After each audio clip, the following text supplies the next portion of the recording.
Was crack-a-lackin', Janet Jackson? I don't even know what that means or where that came from, but it came from my head somehow. Anyway, kind of wanted to give you guys an update on where we're at. It's been a little bit since I posted a video. So, we do have the transmission back in, which we talked about in one of my videos. All the bolts are in and all that stuff. The bumper is now back on. We started laying down some of the decals. Okay, so Toyota tires and NASA stickers are on some parts of the car. I still need to get my Hawk stickers, and I need to get 2 more NASA stickers, which I'll get at the next event. And then Alan Ford will be making me numbers for the car. The car. So we have that.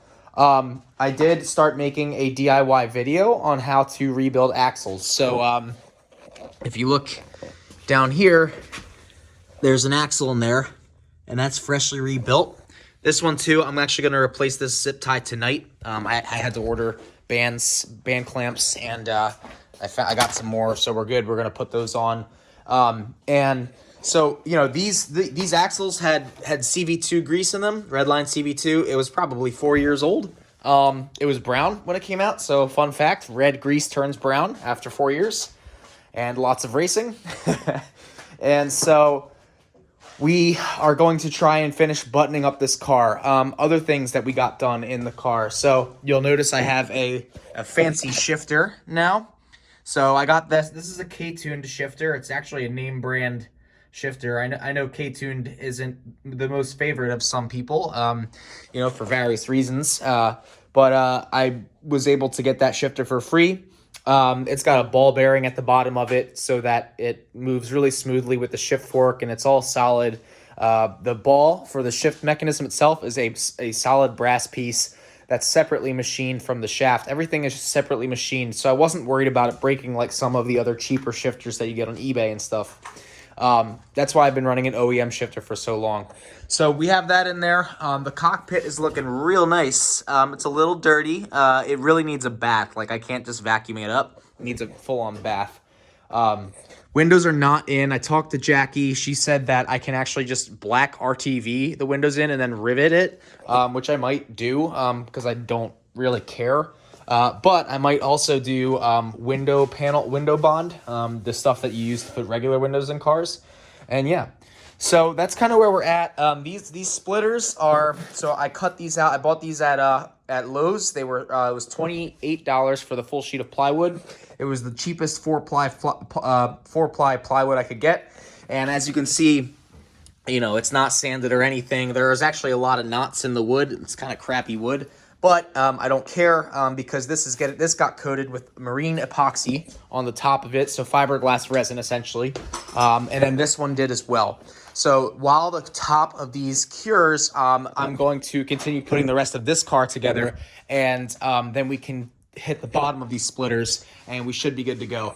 I do have a little bit of a mess to clean up as usual, once again, and so I guess I'm gonna fire up a cigar, turn on some music, clean up a little bit, and then we're going to try to get the band clamp on that axle. We're going to try to put the axles in, and then hopefully we can get this car on the ground maybe tonight and measure the ride height. Find a new, because what happened was when I got in an accident last year while racing, the measurement for the ride height that I normally used, this jack point here, I guess it got pushed or something, because when I tried to measure the ride height using that, it came out way off at Lightning, and I had to actually reset ride height at that event per recommendation from Jackie Andrews, Low Buck Coaching. So shout outs to Jackie. If it weren't for her, I wouldn't have figured that out and been as fast as I was that event. Very frustrating, but yeah, so I think that I do need to drop this down on the ground. So yeah, we're gonna start working on it. Yo, it looks so good. It's on wheels and tires. That's amazing. Yeah, solo faltan las ventanas. But look at this, man. Wow. It looks so good. This is sick. Cool. I have a race car now. Holler at your boy. Who else has a race car? Maybe you do, but not this one. Cool. I'm cool now. I have cars. I'm not that cool. But if I did have All right, I'm gonna stop talking. Yeah, dude, I'm stoked. It looks so cool. Ignore that dull spot, but look at that, yo. Oh my god, that's crazy. Yeah, so we put I put the brakes back on. Had to play musical tire. Fun fact: I ran 35 heat cycle tires in the rear of this car for the last event, and I got first in the fun race and third in the main race at Lightning with the entirely wrong gearing in the car. So that's cool. And yeah, some other upgrades that I still don't want to talk about that are going to go in for the first testing event.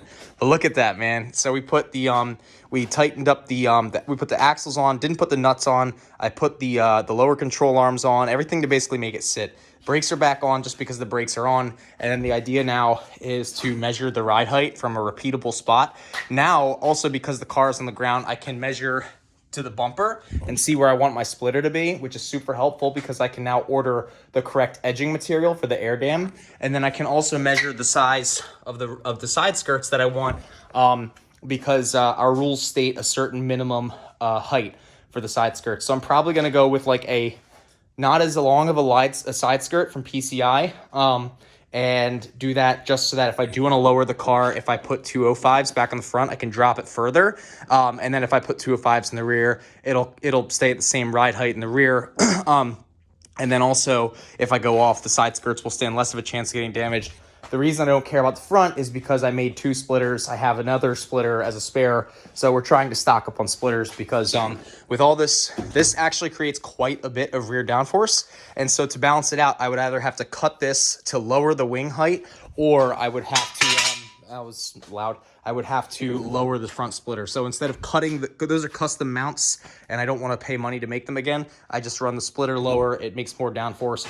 I don't think it inhibits my high speed that much, but I have not tested at the Glen to see how much top speed I'm potentially losing with this wing. So we have our little skid plates here. These are just vinyl tiles. If you watched one of my videos about setting ride height, you'll see that I use those to basically get the car to kind of glide, so that way the suspension can settle out, and then we'll be able to measure the ride height. I'm probably going to order up some side skirts from Brian over at PCI, and then slap them on the car. Man, this is eating a lot of my money. But yeah, dude. Oh my God, it looks so good. It's on the ground, dude. Like, I can't even express how happy I am right now. Like, this has been months and months and months of work. I went through a relationship while I was building this car. I made mistakes in my life, and I improved upon my life, and it's like, the car is kind of a story for myself, and I'm so proud of myself for getting to this moment. Right now I'm taking a red Sharpie and I'm covering up some of the spots that got damaged while I was sitting in the garage. But yeah, so these windows, I might just glue them in. Might even just do liquid nails. I'll do some research, see if that will work.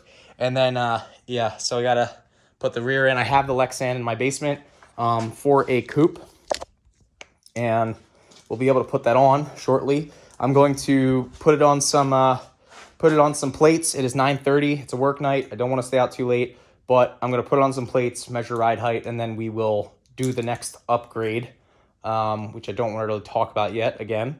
And yeah. Right, so here's how I normally measure it on a car that's straight. So you see this pinch weld right here? I normally measure it right to the middle of that. And then there's one up here on the front. And there's just like that on the other side. The problem is on the other side, it's pushed up due to an accident. So what I'm gonna do is I'm gonna switch the measurement method I have, because I know the frame is straight. I've measured the frame myself. So do you see the compliance bushing right here? I'm basically gonna measure this gap on the front. Then in the rear, I'm gonna find a similar pivot point for the suspension. I got this tip from Ken Martinez. And basically, who raced H4 with me, and basically, he races H2 as well now. He's a K-swap. Shout out Ken. But yeah, so need to measure this gap, and then I'm gonna do the other side as well, and then find a similar spot in the rear. We're gonna write all this down. We'll have the ride heights. Then I need to measure basically from here to the ground, and then from here to the ground. And then I guess I'll measure from here to the ground in case anyone wants to, protest me for whatever reason. And then we're going to take all these little things out for the OEM side skirts. And we're going to put in some PCI side skirts because I'm a hot boy now. And PCI decided to partner with me. So thank you, Brian, over at PCI. And yeah, guys, we're getting to it, and then I'll be able to, get this together. You can see we have our wonderful little splitter here. The top is curing and the bottom is not cured. Come back to EJ2 Track Rats Garage to see us watch fiberglass cure. Anyway, I'm just kidding. Don't do that. That's boring and weird. So we're measuring from here to the ground. In the rear, same over there. Same deal. The idea is to see what the average ride height is front and rear between the two sides. I'll show you guys what I'm talking about later. But, because it's not perfect, I want to get basically the, what was I going to say with words? I want to get the basic balance front to rear, right? Because side to side it was off after I had to make the change that Jackie told me to make. So we're going to measure these now. I measured the fronts, and then I'll show you guys what I'm talking about. Front and rear ride balance, right? Well, so with the driver in the car, you put weight in the car, frictionless surface, sway bars detached, tires aired up to the right amount, everything kind of like as you would with a race itself, except the rear is just not preloaded with the bar. Ideally, you want, my opinion is you want all of the ride heights at each corner to be even. We did that to Alex Herman's car. He took it to get corner balanced, and it was really close. The idea being that you don't want to set the ride height at the fender or at the coilover itself. You want to set it at the chassis with the chassis set as it would be racing. And that's supposed to get it close. We don't have weight in the driver's seat. I'm not going to mess with that anymore. I've played with that. I think that if you kind of like have everything where you want it to be at and you need that ride height to be perfect for some reason, and I might know a reason or not, then yeah, okay, go ahead and do the corner balancing that way. But if you're just, setting the car up and you're not trying to band-aid anything really or trying to perfect it, corner balancing is good, but I've run very fast, again, with the entirely wrong gearing in the car and shocks that were not up to the job due to droop issues, and the car was fast. So, and also the GSR was slower last year. Excuses. But basically, front and rear ride balance comes from the average front ride height and the average rear ride height. I learned this from some dirt track racers. So basically, this side was like 1/16 higher than this side, and then that side was 2 inches higher, or 2/16 higher than this side, which would make sense with the driver in the car. You want it to sink down a little bit on this side so that it's even. With that being said, we take the average ride height between the two. So if this is like 5 inches and this is 5 2/16, the average is 5 1/16, right? Same with the rear. And then the idea is once we have that, we can take the shocks off, do whatever upgrades I want to talk about doing, and then we can set the ride height again exactly where it was at, ideally. And then the balance should not be changed. The only thing that will be changed is the modification that I'm making. That's kind of where we're at. Last thing I'm going to do before I go inside the house is I'm going to measure the height for the side skirts and the front splitter air dam. Okay, and then lastly, we measured this to the front of the bumper for the air dam. I measured to that black trim right there, and basically it's like, I think it's like 8 inches or something like that. And then if we measure the side, it should be a little bit higher, I would imagine. It's like 8.5 to the side, something like that. Basically what I do whenever I'm building a splitter is nothing crazy. I don't calculate anything. I'm an engineer by degree, but I don't care. I do this for fun. This is like 1 inch or so, 1.5 inches, whatever. It's a knee pad I use for working on the car, and I'll just throw something like that under there if it's thin enough, like this. It's about this thickness typically, and that's how far my splitters are usually off the ground. They're usually way lower than everyone else's in the Northeast. And then when I go off, it shows because they always get destroyed, which is fine because splitters need to be low for them to work. They need to create the suction under the car. Anyway, we are done for tonight. It is 9:58, so I'm going to go in, drink some water, and prepare myself for bed. All right, guys, thanks for watching, and I'm super stoked. The car looks awesome.